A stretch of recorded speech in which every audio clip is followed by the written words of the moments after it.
Hello दोस्तों, क्रिसिन podcast में आपका स्वागत है। तो आइए आज फिर से सुनते हैं कुछ सच्ची और डरावनी कहानियाँ। मेरा नाम विवेक है और मैं हिमाचल प्रदेश के छोटे से शहर चंबा में रहता हूँ। उस वक्त मैं सिर्फ 12 साल का था। यह घटना 2019 की है, जब मैं अपने माता पिता के साथ हमारे शहर के पास के घने जंगलों में कैंपिंग पर गया था। वह अनुभव मैं कभी नहीं भूल पाऊंगा। हमने देवदार के घने जंगलों में एक सुंदर जगह चुनी थी, जहां से दूर तक पहाड़ों की श्रृंखला दिखाई देती थी। मेरे पिता, जो एक कड़क स्वभाव के आदमी थे, लेकिन मुझसे बेहद प्यार करते थे, हमेशा कहते थे कि प्रकृति के साथ समय बिताना सबसे अच्छा अनुभव है। मेरी माँ, एक संवेदनशील और प्यारी महिला, हमेशा मेरी हर शरारत पर मुस्कुराती थी। उस दिन जब सूरज अभी आसमान के बीचों बीच था और जंगल में चिड़ियों की चहचहाहट गूंज रही थी, मैंने अपने माता पिता से पूछा, क्या मैं जंगल में थोड़ी दूर घूमने जा सकता हूँ? मेरी उत्सुकता हमेशा मुझे नई जगहों की खोज की ओर ले जाती थी। मेरे पिता ने मेरी आंखों में देखते हुए कहा, ज़्यादा दूर मत जाना। मैंने वादा किया कि मैं ज़्यादा दूर नहीं जाऊंगा। अफसोस, मुझे और दूर जाना चाहिए था। जैसे जैसे मैं जंगल में आगे बढ़ा, पेड़ों के बीच से सूरज की किरणें छन छन कर आ रही थी। मेरे कदमों की आवाज़ सूखी पत्तियों पर खर खर सुनाई दे रही थी। अचानक मेरी नज़र दूर एक घर पर पड़ी। घर काफ़ी नया लग रहा था, जैसे अभी अभी बना हो। जंगल के बीचों बीच इस तरह का घर देखकर मेरे दिल की धड़कन तेज हो गई। कुछ पल हिचकाने के बाद मेरी जिज्ञासा ने मुझे घर के अंदर खींच लिया। मैं धीरे धीरे घर के दरवाजे तक पहुंचा। दरवाज़ा लकड़ी का था, लेकिन नया लग रहा था। मैंने सोचा कि दरवाज़ा बंद होगा, लेकिन जब मैंने हल्के से धक्का दिया तो दरवाज़ा चर्र की आवाज़ के साथ खुल गया। मेरे हाथ पांव ठंडे पड़ गए। मेरी गर्दन पर पसीने की बूंद उभर आई, लेकिन फिर भी मैं अंदर चला गया। अंदर का अदृश्य बिल्कुल सामान्य था। एक आरामदायक लिविंग रूम जिसमें सोफे और मेज थे, साफ सुथरा किचन और कुछ बेडरूम। मैंने घर का मुआयना किया। सब कुछ व्यवस्थित था, लेकिन कोई भी मौजूद नहीं था। हर कमरे में सन्नाटा था, जो मेरे कानों में गूंज रहा था। घर में कदम रखते ही एक अजीब सी गंध मेरे नाकों में घुस गई। कुछ रसायनों और पुरानी लकड़ी की मिली जुली गंध थी, जो मुझे परेशान कर रही थी। जब मैं घर के आखिरी कमरे में पहुंचा तो मुझे एक दरवाज़ा दिखाई दिया, जो शायद तहखाने का था। दरवाजे पर एक छोटा सा ताला लटका था, लेकिन वह भी खुला हुआ था। मेरे अंदर एक चेतावनी की घंटी बजी। मेरा दिमाग मुझे वापस जाने के लिए कह रहा था, लेकिन मेरी जिज्ञासा उससे कहीं ज़्यादा प्रबल थी। सीढ़ियों से नीचे उतरते हुए मेरे कदम धीमे पड़ गए। हर कदम के साथ मेरे पैर भारी हो रहे थे, जैसे कि कोई मुझे नीचे जाने से रोक रहा हो। तहखाने बहुत बड़ा था और अंधेरा भी। मैंने अपने मोबाइल की टॉर्च जलाई। जैसे ही मैंने टॉर्च की रोशनी चारों ओर घुमाई, मेरी सांस थम सी गई। तहखाना पुतलों से भरा हुआ था, इंसानों जैसे लगने वाले पुतले। वे इतने वास्तविक थे कि मेरा खून जम गया। कई पुतले खड़े थे, कुछ बैठे हुए थे और कुछ एक कोने में झुके हुए थे। उनकी आंखें जैसे मुझे घूर रही थी। कुछ पुतलों के चेहरे पर मुस्कान थी जो किसी भी सामान्य पुतले की तरह नहीं थी। वे मानो जीवित इंसानों की तरह लग रहे थे जिन्हें अचानक से चमा दिया गया हो। मैंने अपने कपकपाते हाथों से टॉर्च पकड़े रखा। मेरे शरीर में सिरन दौड़ गई, लेकिन मुझे एक पुतले को करीब से देखने की जिज्ञासा हुई। मैं धीरे धीरे एक पुतले के पास गया। पुतले की त्वचा असली इंसान की तरह लग रही थी, बाल भी वास्तविक थे।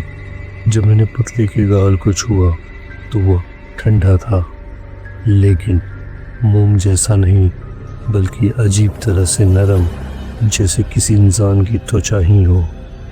अचानक मुझे लगा जैसे किसी ने मेरे पीछे से सांस ली हो। मेरे पीठ पर ठंडी हवा का झोंका महसूस हुआ। मैं चौंक कर मुड़ा, लेकिन वहां तो कोई नहीं था। बस एक और पुतला था जो पहले वहां नहीं था। मेरा दिल जोर जोर से धड़कने लगा। मेरे हाथ पैर सुन्न होने लगे। मुझे लगा जैसे तहखाने की हवा भारी होती जा रही है, जैसे कोई मेरी सांसों को चुरा रहा हो। मैंने बिना पीछे मुड़े वहां से भागने का फैसला किया। जैसे ही मैं तहखाने से बाहर निकला और घर से बाहर दौड़ा, मुझे लगा कि कोई मेरा पीछा कर रहा है। मैंने पीछे मुड़कर देखा, लेकिन वहां कोई नहीं था। फिर भी मुझे ऐसा लग रहा था जैसे कोई मेरी गर्दन पर गर्म सांसें छोड़ रहा हो। मैं अपनी पूरी ताकत से जंगल के रास्ते पर भागता रहा। पत्ते और टहनियाँ मेरे चेहरे को छीलती हुई, जब तक कि मैं अपने कैंप तक नहीं पहुंच गया। मैं हांफते हुए अपने माता पिता के पास पहुंचा। मेरी माँ ने तुरंत मुझे अपनी बाहों में ले लिया। क्या हुआ बेटा, तुम इतने डरे हुए क्यों लग रहे हो? उनकी आवाज़ में चिंता थी। मेरी आंखों से आंसू बह रहे थे। मेरा सारा शरीर थर थर कांप रहा था। मैंने हांफते हुए अपनी कहानी सुनाई। मेरे पिता की भौहें तन गईं। मैं जाकर देखता हूँ, उन्होंने कहा, अपनी जेब से एक छोटी सी चाकू निकालते हुए। मेरे पिता भीतर एक डर की लहर दौड़ गई। मैं और मेरी माँ ने पिताजी को जाने से रोकने की कोशिश की। नहीं पापा, वहाँ मत जाइए, मैंने उनका हाथ पकड़कर कहा, लेकिन वह नहीं माने। मैं 1 घंटे में वापस आ जाऊंगा, उन्होंने कहा और मुझसे रास्ता पूछकर चल पड़े। 1 घंटा बीत गया। मैं और माँ चिंतित हो गए थे। सूरज डूबने लगा था और जंगल में अंधेरा छाने लगा था। हर गुजरते मिनट के साथ मेरा दिल और भी तेजी से धड़कने लगा।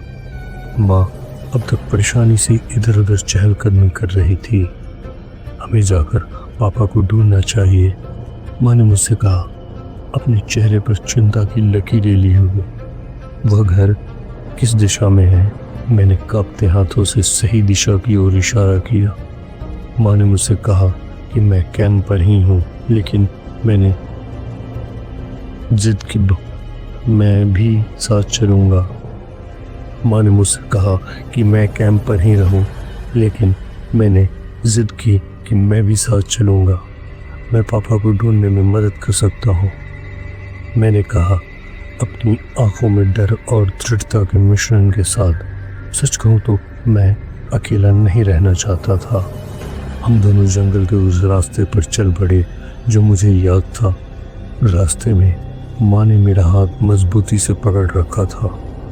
हर पत्ते की खड़खड़ाहट, हर टहनी की टूटने की आवाज़ हमें चौंका देती थी। मेरे अंदर आवाज़ लगातार कह रही थी कि मुझे वापस नहीं जाना चाहिए था। जब हम घर तक पहुँचे तो वह अभी भी वैसे ही खुला था। माँ ने हिम्मत जुटाई और अंदर कदम रखा।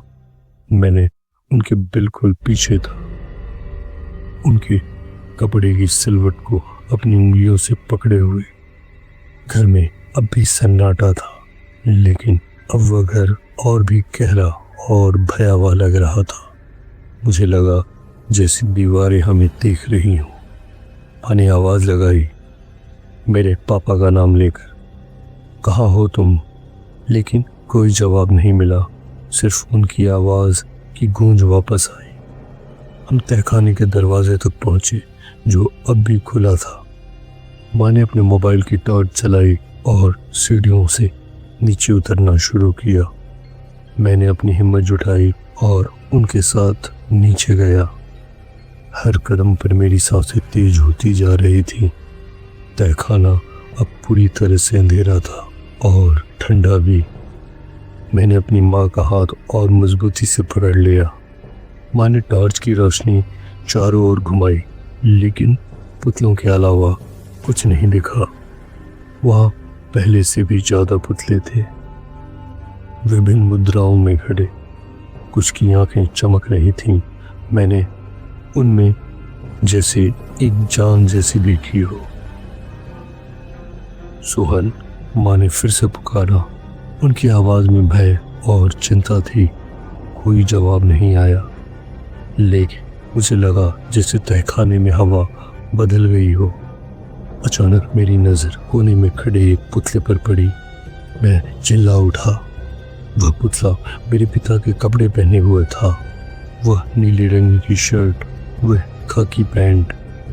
माँ ने डरते डरते उस पुतले के पास जाकर उसे करीब से देखा और उनका चेहरा पीला पड़ गया। माँ की आंखों से आंसू बहने लगे। यह पुतला पापा की तरह बिल्कुल वैसा ही दिख रहा था। वही नाक, वही आंखें, वही मूछें। पापा के चेहरे की हर एक झुर्री, उनके हाथों के हर एक निशान तक इस पुतले में था। लेकिन वह हिल नहीं रहा था, बिल्कुल स्थिर था, एक पुतले की तरह। मैंने हिम्मत जुटाई और आगे बढ़कर पुतले के चेहरे को छुआ। वही अजीब नरम त्वचा, मगर इंसानी गर्माहट से रहित। मेरे हाथ कांप रहे थे, आंखों से आंसू बह रहे थे। पापा, मैंने धीरे से पुकारा, पर कोई जवाब नहीं मिला। माँ ने पुतले को हाथ में पकड़ा जैसे वह उसे जगाना चाहती हो, लेकिन पुतला वैसे ही खड़ा रहा, निष्प्राण और स्थिर। अचानक मुझे लगा जैसे पुतले की आंखों में हलचल हुई हो, जैसे वह रो रहा हो। एक पल में मुझे लगा जैसे सारे पुतले हमारी तरफ मुड़ रहे हों। मैंने माँ का हाथ खींचा और कहा, माँ, हमें यहाँ से जाना होगा अभी। हम दोनों वहाँ से भाग निकले और सीधे पुलिस स्टेशन पहुँचे। हमारे कपड़े पसीने से भीगे हुए थे और हम दोनों ने चेहरे पर आतंक महसूस कर किया। हमने अपनी कहानी पुलिस को बताई, लेकिन जिस अविश्वास भरी नज़र से इंस्पेक्टर वर्मा ने हमें देखा, उससे ही मैं समझ गया था कि वे हमारी बात पर विश्वास नहीं कर रहे हैं। देखिए मैडम, उन्होंने माँ से कहा, बच्चे अक्सर कल्पना कर लेते हैं और कभी कभी वे अपने माता पिता को भी इसमें शामिल कर लेते हैं। आपके पति शायद कहीं घूमने गए होंगे और जल्दी ही वापस आ जाएंगे। माँ ने गुस्से से मेज पर हाथ मारा। हमें अपने पति की चिंता है, कृपया एक बार जाकर देख लीजिए। इंस्पेक्टर वर्मा ने आखिरकार हार मान ली और एक टीम को जांच के लिए भेजा। माँ और मैं पुलिस वैन में बैठे। हमारे दिल अब भी धड़क रहे थे। जब हम उस घर में पहुंचे तो मेरा मुंह खुला का खुला रह गया। वहाँ कोई घर नहीं था, सिर्फ पुराने खंडर के कुछ पत्थर थे जिन पर घास हो गई थी। पुलिस अधिकारी ने हमें संदेह भरी नजरों से देखा। यही था, मैंने चिल्लाकर कहा, मैं आपको दिखा सकता हूँ, नीचे एक तहखाना है। लेकिन खंडर में ना कोई दरवाज़ा था, ना कोई तहखाना। हमें पुलिस स्टेशन वापस ले जाया गया, जहाँ हमारा बयान दर्ज किया गया। मामला लापता व्यक्ति का दर्ज हुआ, लेकिन सच्चाई यह थी कि मेरे पिता हमेशा के लिए गायब हो गए थे। लेकिन सबसे दर्दनाक बात यह थी कि जब हम 1 महीने बाद शहर के मुख्य बाजार से गुजर रहे थे तो मैंने एक नया मैनीक्वीन स्टोर देखा, जिसकी शो विंडो में रखे पुतलों में से एक बिल्कुल मेरे पिता जैसा दिख रहा था। मैंने माँ का हाथ पकड़ा और उस पुतले की ओर इशारा किया। माँ की चीख पूरे बाजार में गूंज गई। हम दोनों दौड़कर स्टोर में गए, लेकिन जब हम अंदर पहुंचे तो वहाँ कोई नहीं था। सिर्फ पुतले थे जो हमें पलक झपकाए बिना घूर रहे थे। और जिस पुतले को हमने बाहर से देखा था वह अब वहाँ नहीं था। आज भी जब मैं किसी दुकान के सामने से गुजरता हूँ और वहाँ पुतले देखता हूँ तो मेरे पैर जम जाते हैं। मुझे लगता है जैसे वे मुझे पहचान रहे हों, मुझे बुला रहे हों। हर रात मेरे सपनों में मैं फिर से उस तहखाने में होता हूँ और हर बार एक नया पुतला मेरी ओर मुड़ता है और उसका चेहरा मेरा अपना होता है।